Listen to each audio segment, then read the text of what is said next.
Discussion Post 2, Chapter 3. As always, I do a word count of your responses, and I'm expecting them to be 300 to 400 words, excluding quoted material. You can quote material, but you're going to still have to have a minimum of 300 words that are your own words and your own thoughts. Quotes are fine, but I don't want it to be a great part of your response, especially if it's a short one.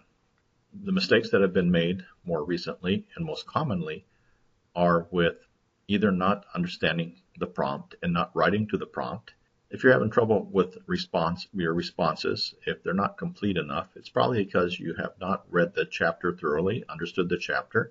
Make sure you read carefully and understand everything about the prompts. If you have trouble understanding the prompts and what's really asking for, just give me a call. Another place where people are having trouble is with the APA formatting. Remember that when you do your reference list, it should be in alphabetical order, and make sure that when you do the article, if it's an article in a journal, make sure you have the capitalization right and make sure you have the italics right. Look at the models and make sure you're getting those right. That's where people are having the most trouble. And I will be fairly severe in regards to how I grade the APA reference list, because this is like 40% of the grade is the references that you have. Okay, now the prompt for this week. Examine the debate between general intellectual education as recommended by Plato. Make sure you understand Plato's position, and education organized around more specific social, economic, and political strategies as recommended by the sophists. Read carefully about what the sophists believed, and then what Plato believed, and which ones they promoted.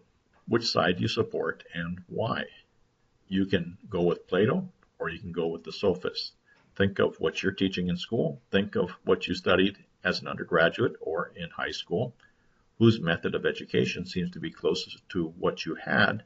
Which one is closest to what you would like to have? Which approach would be most acceptable to students in American high schools and colleges and universities? Why? Which one? When people choose their majors, is it because of what Plato believed? Or is it closer to what the sophists believe when they choose their majors? And so which one do you think would be most acceptable in American high schools and colleges and universities? You might disagree with what you think which approach most students would prefer. Which of these approaches you think is the most acceptable to American high school and college students? If you have any questions, be sure to give me a call.